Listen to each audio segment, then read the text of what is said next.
Hey everybody, it's Jim from Everything RV. Thanks for joining me on such a beautiful spring morning here in upstate New York. Today I'd like to take the opportunity to talk about something that we all have in common and that's very important to each and every one of us, our camper's tires. Now, we would like to think that all tires are created equal and are more or less made to a high standard and can handle the loads that our campers are putting on them. Unfortunately, that's just not necessarily the case. There's a lot of inferior tires out there.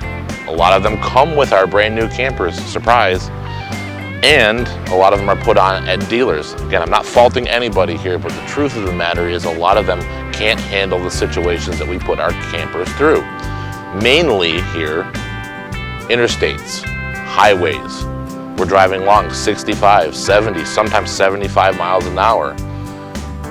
Most camper tires and trailer tires are only rated to 65 miles an hour. Whoa, I didn't know that. Most people don't. It's not necessarily disseminated by the dealers and by the RV manufacturers that much. It's not said on the side of the tires. There's nothing to really tell you that that's the case. We're all used to driving around our vehicles and not thinking about speed ratings. Well, with towing a camper, you kind of have to. I mean, let's be honest. Most of us are going to exceed 65 miles an hour, at least at some point while towing our camper. It's unrealistic to think that you're not going to. There are a few manufacturers that do make higher speed rated tires for campers and trailers as a whole. Maxxis, the M8008, there's one by Carlisle that I'm aware of. There's probably a few others, but the one I really want to focus on that I love, I've had them on 3 separate campers, is the Goodyear Endurance tire. It's rated to 87 miles an hour.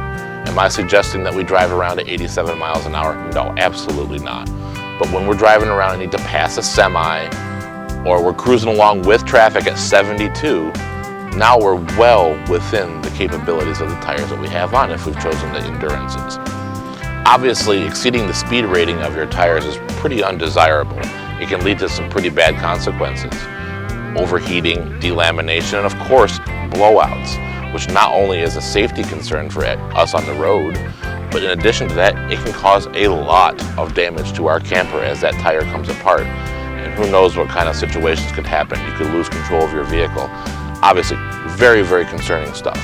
A recommendation is to take a look at what tires you have on your camper. Check the condition, first of all.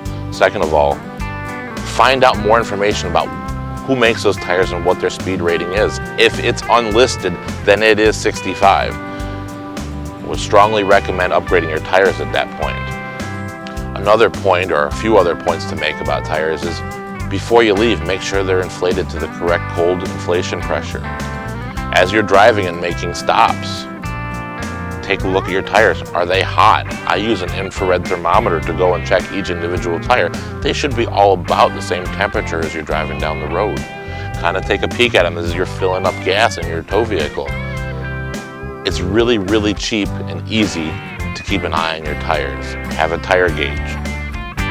Make sure these things are up to par, that there's no cracks in them, that you're not getting weather checking on the side. All these can cause the blowouts and the delamination that I was previously talking about. Terrible, terrible situation to have happen to you. I wouldn't wish that on anybody. I guess what I'm trying to say here is that the responsibility is on us as RV owners and operators to make sure our rig is safe going down the road. No one wants to have a blowout. At bare minimum, it's an inconvenience on a wonderful trip, but it can certainly be way more than that. It's damage to our rigs, an injury to ourselves, our family, or others. Terrible thing to really consider. I guess I suggest just take a look at what you got, and maybe it's time for an upgrade. Maybe you're all set. Feel free to comment below, ask me any questions you'd like. I'd be more than happy to help you figure out what you've got or what you should do if you're choosing to make an upgrade. Anyway, this is Jim from Everything RV, and this is Gabby from Everything RV. Thanks for watching. Please make sure to hit like and subscribe, and tune in next time with Everything RV.